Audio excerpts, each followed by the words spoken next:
श्रीमात्रे नमः। नारायण कवचम्। राज उवाच यया गुप्तः सहस्राक्षः सवाहान् रिपुसैनिकान् क्रीडन्निव विनिर्जित्य त्रिलोक्या बुभुजे श्रियं भगवंस्तन्ममाख्याहि वर्मनारायणात्मकं यथा आततायिनः शत्रून् येन गुप्तो अजयन् मृदे। शुक उवाच वृतः पुरोहितस्त्वाष्ट्रो महेन्द्रायानुपृच्छते नारायणाज्ञं वर्माः तदिहैकमनाः शृणु। विश्वरूप उवाच दौताङ्घ्रिपाणिराचम्य सपवित्र उदङ्मुखः कृतस्वाङ्गकरन्यासो मन्त्राभ्यां वाक्यतः शुचिः नारायणमयं वर्म सन्नह्येद्भय आगते पादयोर्जानुनोरूर्वोर् उदरे हृत्यतोरसि मुखे शिरस्यानुपूर्व्यात् ओङ्कारादीनि विन्यसेत्। ॐ नमो नारायणायेति विपर्ययमतापि वा करन्यासं ततः कुर्यात् त्वादशाक्षरविद्यया प्रणवादियकारान्तम् अङ्कुल्यङ्कुष्ठपर्वसु न्यसेद्धृतय ओङ्कारं विकारमनुमूर्धनि षकारं तु भ्रुवोर्मध्ये नकारं शिखया दिशेत् वेकारं नेत्रयोर्युञ्ज्यान् नकारं सर्वसन्दिशो मकारमस्त्रमुद्दिश्य मन्त्रमूर्तिर्भवेद्भुतः सविसर्गं पठन्तं तत् सर्वदिक्षो विनिर्दिशेत्। ॐ विष्णवे नमः इति आत्मानं परमं ध्यायेत् ध्येयं षट्शक्तिभिर्युतं विद्यातेजस्तपो मूर्तिम् इमं मन्त्रमुदाहरेत्। ॐ हरिर्विदध्यान् मम सर्वरक्षां न्यस्ताङ्घ्रिपद्मः पदकेन्द्रपृष्ठे तरारिचर्मासिकतेषु चाप पाशान् तदोनो अष्टगुणो अष्टबाहुः जलेषु मां रक्षतु मत्स्यमूर्तिर्यधो गणेभ्यो वरुणस्य पाशात् स्थलेषु मायावटुवामनो अव्यात् त्रिविक्रमः के अवतु विश्वरूपः दुर्गेष्वटव्याजिमुगादिषु प्रभुः पायान् नृसिंहो असुरयूतपारिः विमुञ्चतो यस्य महाट्टहासं दिशो विनेदुर्न्यपतंश्च गर्भाः रक्षत्वसौमाध्वनियज्ञकल्पः स्वधंष्ट्रयोनीतधरो वरागः रामो अत्रिकूटेष्वत विप्रवासे स लक्ष्मणो अव्याद्भरदाग्रजो अस्मान् मामुग्रधर्मात् किलात् प्रमादान् नारायणः पातु नरश्च हासात् तत्तस्त्वयोगात् ततयोगनाथः पायाद्गुणेशः कपिलः कर्मबन्तात् सनत्कुमारो अवतु कामदेवात् हयशीर्षा मां पतिदेवहेलनात् देवर्षिवर्यः पुरुषार्चनान्तरात् कूर्मो हरिर्मां निरयात शेषात्। धन्वन्त्रिर्भगवान् पात्वभक्त्यात् त्वन्द्वाद्भयात् ऋषभो निर्जितात्मा यज्ञश्च लोकात् अवता जनान्तात् बलो गणात् क्रोधवशात् हीन्द्रः द्वैपायनो भगवान् प्रभोतात् बुद्धस्तु पाकण्टकनात् प्रमातात् कल्हिः कलेः कलामलात् प्रपातो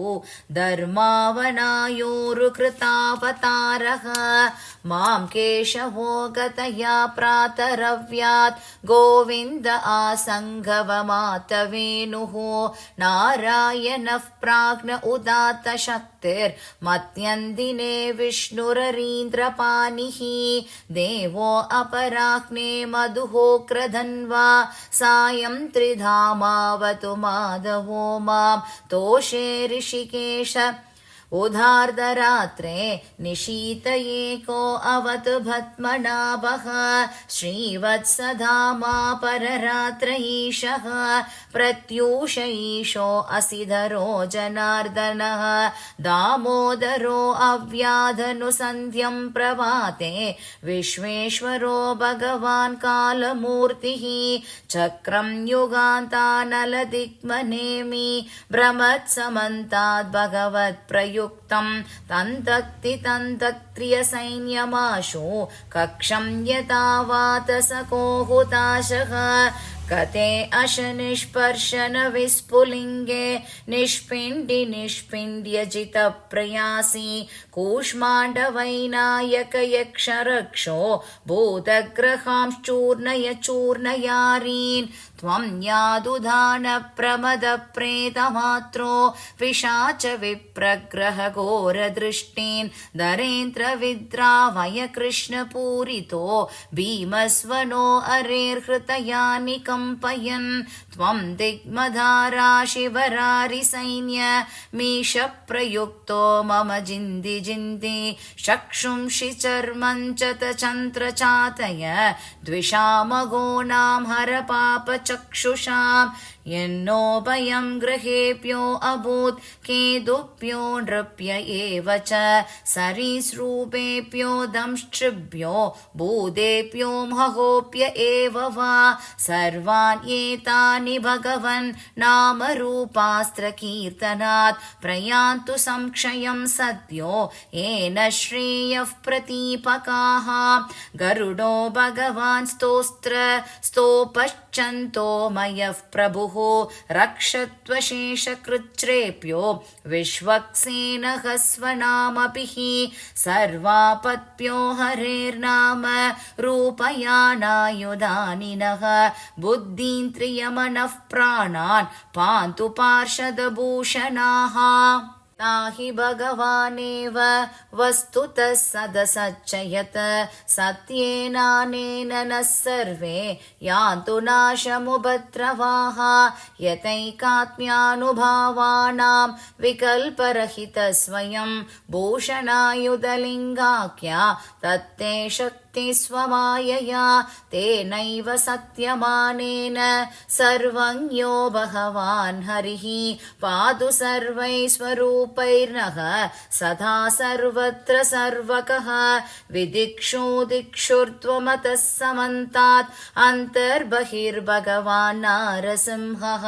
प्रहापयन् लोकभयं स्वनेन स्वतेजसा क्रस्तमसस्ततेजाः भगवन्निदमाख्यातं वर्मनारायणात्मकं विचेष्यस्य यञ्जसा येन तं शितो असुरयूतभान् एतद्धारयमाणस्तु यं यं पश्यति चक्षुषा पदा वा संस्पृशेत् सत्यः सात्वसात् स विमुच्यते न कुतश्चित् भयं तस्य विद्यां धारयतो भवेत् राजतस्युग्रहादिभ्यो व्याघ्रादिभ्यश्च कर्हिचित् इमां विद्यां पुरा कश्चित् कौशिको धारयन् द्विजः योगधारणया स्वागं जहौ समरुधन्वनि स्योपरि विमानेन गन्धर्वपतिरेहता ययौ चित्ररथस्त्रीभिर् वृतो यत्र द्विजक्षयः गगनान्यपतत् सत्यः स विमानो ह्यवाक्षिराः सवालकिल्यवचनातस्दीन्याताय विस्मितः प्रास्य प्राची सरस्वत्यां स्नात्वा धाम स्वमन्वगात् श्रीशुक उवाच ययितं शृणुयान् काले यो धारयति चादृतः